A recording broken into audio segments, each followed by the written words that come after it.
I'm Dan Schmitt. I do a weekly motorcycle TV show, Team Chicago Challenge. My website is teamchicago.tv. My email is teamdan45@gmail.com. Beyond the Chinese plague, I hope, and we're at the EAA, Experimental Aircraft Association, AirVenture, Oshkosh, Wisconsin. We've got B-25s, we've got some DC-3s, got some modern aircraft. I'm going to talk to as many people as I can. I always try to do 3 TV shows here. You know I love engines, so that's why I'm so fascinated with these World War II aircraft. Remember, my email is teamdan45@gmail. I love to hear from my audience, so get a chance, send me an email. Tell me what you think of these clips that I'm putting up on YouTube. As we look at the camping for the EAA AirVenture, this is a big event. More than 12,300 camping sites were sold. That includes people camping under their aircraft and people driving up and camping in their motorhomes or tents. Over 40,000 visitors will be camping at the EAA AirVenture. The war is over. That was the theme that was set up for last year. Would have been 75 years with the end of the war. Well, the war for my dad ended in 1946 because he occupied Japan and didn't get out until 46. As you look at these 2 aircraft, it's an F-80 and an F-86 that sit in front of the EAA National Museum. All in all, 608,000 folks came to the EAA AirVenture in 2021. I was one of the 567 reporters, media people, reporting on this event. In the showplanes, there was a record 3,178, including 1,420 vintage aircraft, 1,089 home-built aircraft, 354 warbirds, 148 aerobatic aircraft, 112 seaplanes, 33 ultralights, and 27 rotocraft. There was 747 exhibitors and over 5,000 volunteers contributed 250,000 hours. This is a huge event. This may be one of the biggest gatherings in the entire nation. Bigger than the Super Bowl, bigger than the World Series, the Final Four, NBA, and now we're looking at some B-25s out in the Warbird area, and I had a great opportunity to look at a few of these wonderful aircraft from World War II.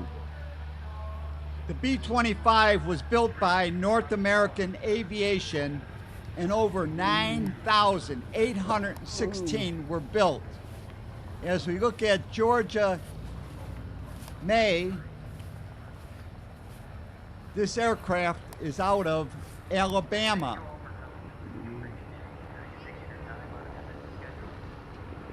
During World War II, B-25s were sold to the Royal Air Force in England, the Canadian Air Force, the Australian Air Force. Over 900 were sent to Russia on the Lend-Lease program, and even Brazil got B-25s after they declared war on the Axis powers, which surprised me. As we look at the Bombardier station, in the nose of the aircraft, we see one machine gun. The Bombardier would have operated his Norden bomb sight from this glassed-in nose, and he would also be responsible to be the front gunner. But as we will see, there are many configurations of the B-25. As we look into bomb bay and spot a few 100-pound bombs, the B-25 could carry up to 3,000 pounds of bombs in their bomb bay. As we look at the engines on the B-25 had two Wright R2600-92 twin cyclone 14-cylinder engines, 2 rows of 7 cylinders, air-cooled radial piston engine developing 1,700 horsepower. I was told by a few of these pilots that it was a very noisy aircraft. As we take one last look at Georgie May, we now are going to look at Devil Dog. Devil Dog is a United States Marine Corps PBJ-1J.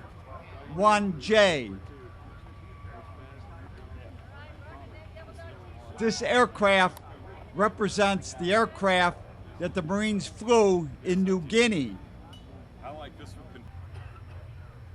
Devil Dog comes from Texas, and I had the opportunity to talk to the crew chief, Rip Thorne.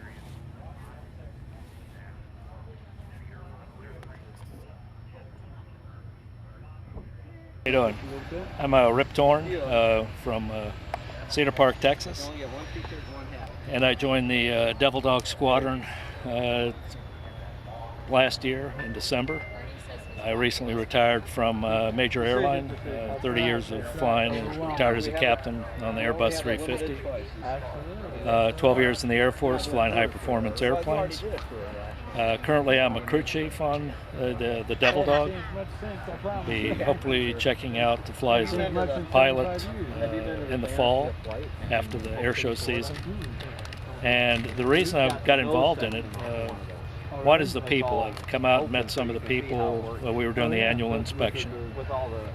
They really impressed me with, first off, being fun, and second off, being very professional in how they did the work. Squadron, the way it's run, I mean, it's as professional as any squadron I've been in the Air Force. So it's able to combine fun with something I love to do. I want to see parts of the country I've been flying over and over and never stopping to see it in the last 42 years. And this is affording me the opportunity going to air shows and being involved with this one. So how many hours you got flying? Altogether about 25,000. So it's a lot of time, most of it international, overseas flying. Oh, you did do overseas too, right. Retired flying the captain on the Airbus 350. Right. Flying the Far East mostly. Had a great career. I have no regrets in any of what I've done. And this is a new chapter. One of my friends, a fellow pilot in Austin, invited me out to check out this group. And she's had a lot of fun with them, and so I came out. I'm here and she's not. Anyways. Well, once you're done. Thank you, Rip. As you look at the tail of this aircraft, we can see that it is owned by the Commemorative Air Force. It's a United States Marine Corps PBJ-1J with a tail gunner. You'll also notice it does not have a top turret. We're now looking at Lady Luck. This aircraft, besides having the single manned machine gun in the nose, also has 2 fixed machine guns. I believe the pilot would have control of these 2 fixed machine guns. The bombardier station on this aircraft was used with the Norton bomb sight.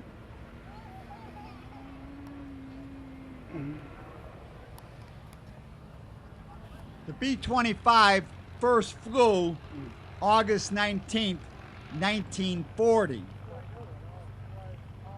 The crew from Lady Luck has done a great job keeping this aluminum polished on this beautiful B-25. And now we're looking at Miss Mitchell. This aircraft is stationed in the Minneapolis, Minnesota area.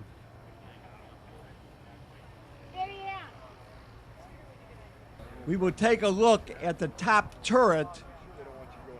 On B-25s, the top turret ended up in different positions depending when the aircraft was built. I had the opportunity to look up at the gunner station in this aircraft. There's the solo seat that the gunner would have sat on when he flipped it up, and he could spin this turret 360 degrees, having twin machine guns. As we look through the tunnel to get to the bombardier station, we look up and we can see the flight deck where the two pilots would have been. The main pilot would have sat on the left and the co-pilot on the right. I had the opportunity to talk to the flight mechanic, Joe Siedler, and he's going to give us some more information about this B-25.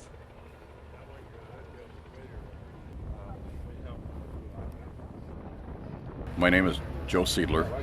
I work with the Minnesota wing of the Commemorative Air Force out of Fleming Field up in Minnesota. I'm one of the flight mechanics on Miss Mitchell. So I get to fly and also work on her and be a mechanic. Miss Mitchell was manufactured very late in World War II and never saw action, not this aircraft, but it did see a lot of work with the Air Force afterwards for training purposes. It was then sold to the civilian world, set, and was sitting on a airport in Wisconsin for a long time. The CAF bought it up, a group of people in Minneapolis that worked at Northwest at the time.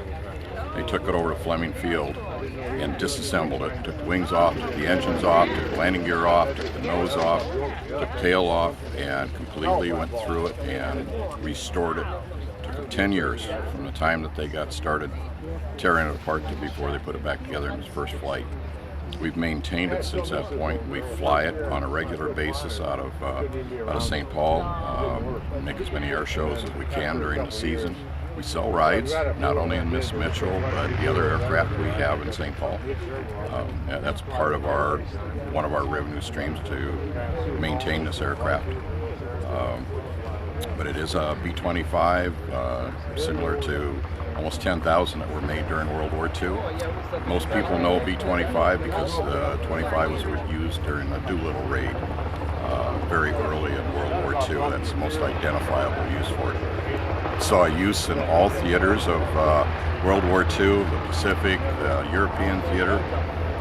Miss Mitchell is painted up in the colors of one of the groups that worked out of North Africa and Sicily.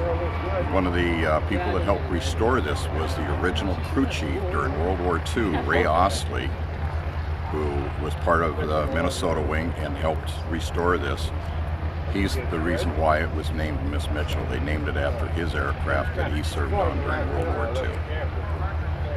She saw 138 combat missions, brought everybody home alive. Thank you, Joe. The next B-25 we're looking at is Betty's Dream. This B-25 is stationed in North Dakota. Betty's Dream has the gun arrangement in the nose that's similar to the one on Devil Dog. The movie 30 Seconds Over Tokyo highlights how B-25s were used very early in the war, raiding Tokyo. 14 B-25s took off from the Hornet aircraft carrier and flew over Tokyo and a few other cities. This arrangement with multiple guns in the nose was designed by Major Paul Pappy Gunn and North American Representative Jack Fox. A total of 12 guns facing forward can be used with this setup. There was a button that the pilot controlled all these guns. B-25 was used for many strafing operations in the South Pacific. I had the opportunity to talk to the pilot of this aircraft, Alan Miller. He's going to tell us a little bit more, but there is some wind interference, and I'm sorry for that problem.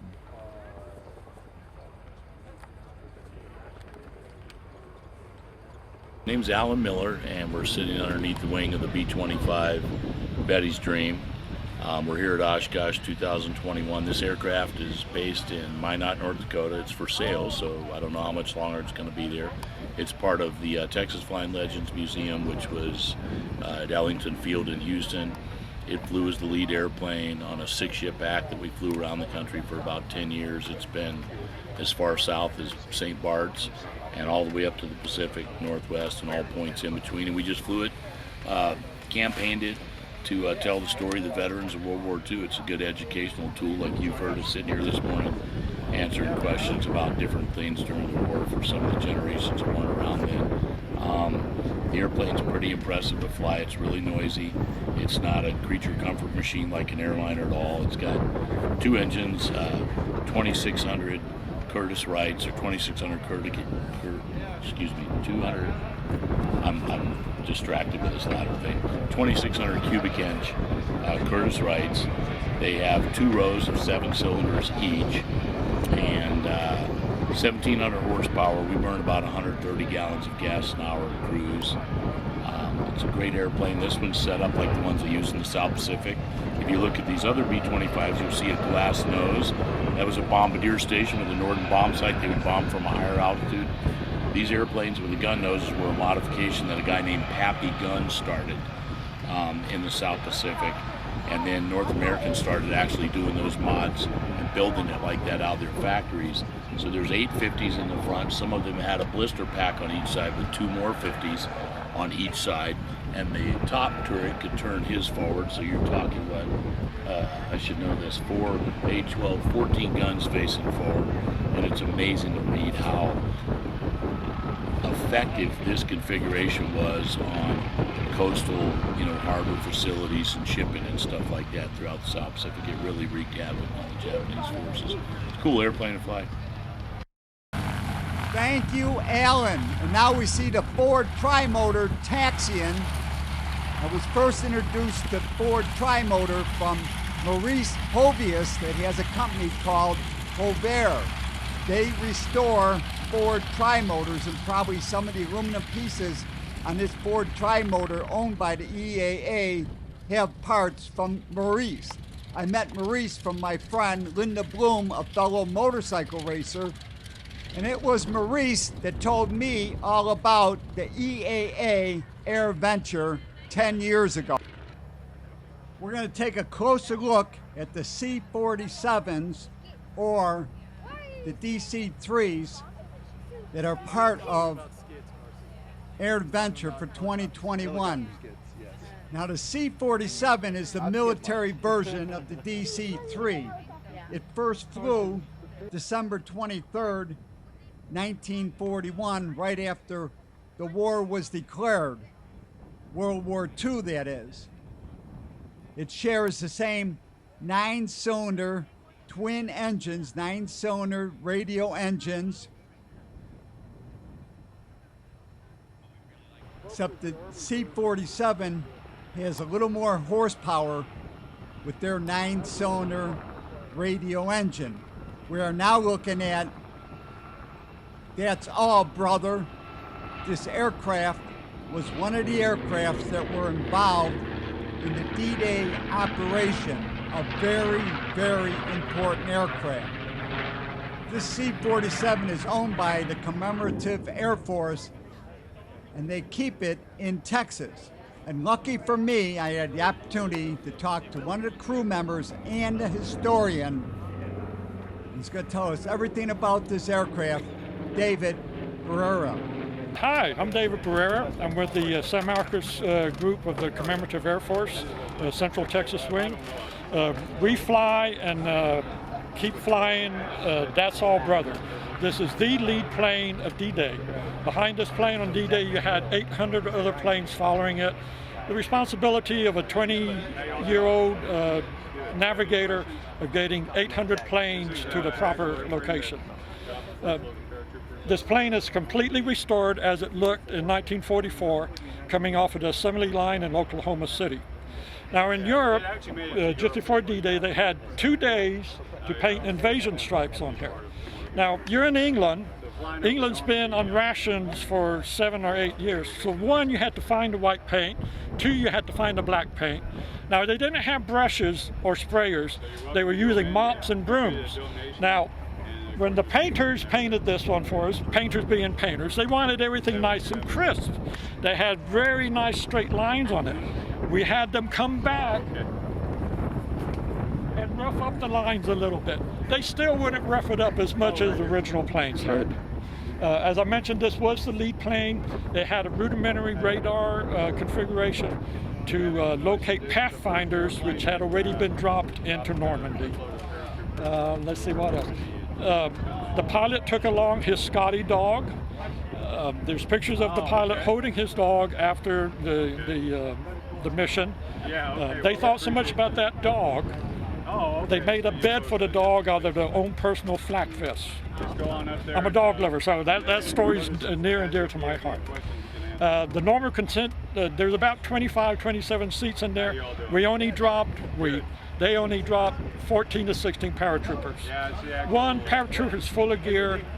Secondly, the weight. More importantly, you don't want to drop 25 people out in a wide dispersal where you could drop 14 or 16 people in a smaller area so everybody could support everybody else.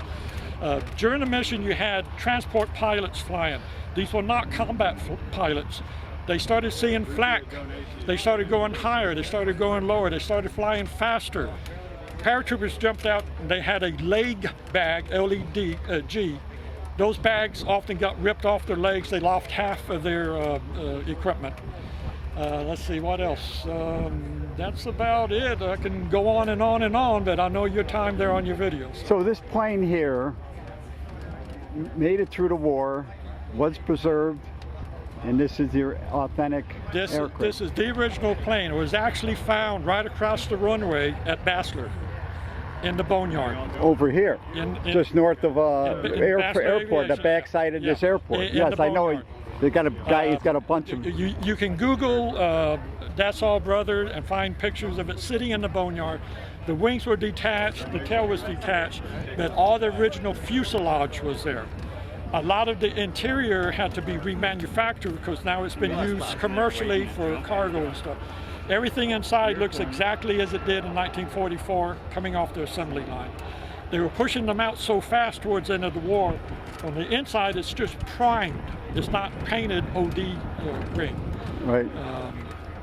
Let's see. That's yeah. So with this crew, what's your main responsibility? I'm the ground support.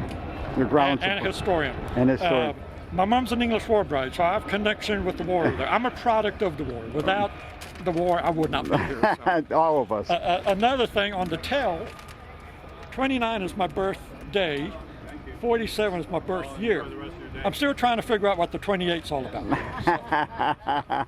But that's the authentic number that was on this? That's the authentic number. Right. That's how they actually found it. The historian was actually doing history on the pilot, came across the tail number, started doing research on the tail number, found out about it being in the boneyard over at Basler.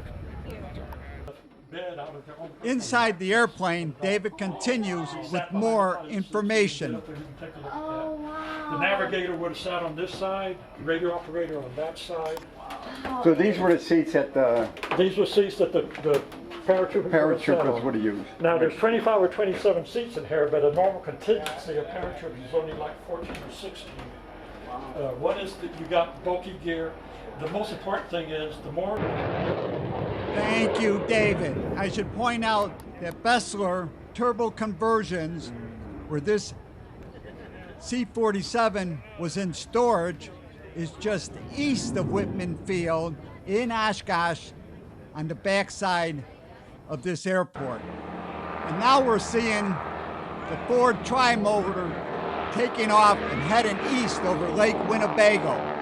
This Ford Trimotor is owned by the EAA, and they offer rides. So anytime you come to the AirVenture, you can take a ride. And I believe this aircraft holds 12 to 16 passengers.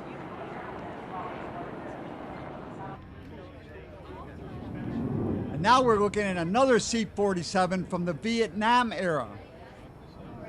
This aircraft was known as Casper, the Friendly Ghost, or it could have been known as Puff the Magic Dragon. It's a C-47 gunship fitted with a couple machine guns. This aircraft was designed to rain down with lead on the enemy. I should point out, between C-47s and DC-3s, over 16,000 aircraft were built. After World War II was declared, all production at the Douglas factory was to build C-47s for the war effort. The DC-3 first flew December 17, 1936. It was the most modern airliner at that time. It could carry between 21 and 32 passengers in comfort. This DC-3 is restored as an airliner. Over in the vintage area, I spotted another DC-3. I didn't have an opportunity to talk to the owner, but as you can see, there are many, many DC-3s still flying. And Bessler Turbo Conversions LLC in Oshkosh is upgrading the DC-3 with better engines and more modern props. And now let's listen to the #1 song in America as they kick off the air show at EAA AirVenture.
As we watch Kevin Coleman with the extra 300 SHP aircraft kick off the air show. For more information on Experimental Aircraft Association, their websites are EAA.org or airventure.org, and make plans to be here next year. To contact me, it's teamdan45@gmail.com. I love to hear from my audience. And remember, you can always search on YouTube, Dan Schmitt Motorcycle Racing, for great motorcycle racing action. And don't forget, World of the Motorcycle Museum, Winamac, Indiana, just off Indiana 39. Give them a call at 574-896-3172. It's a great trip and a great collection of motorcycles in Winamac, Indiana.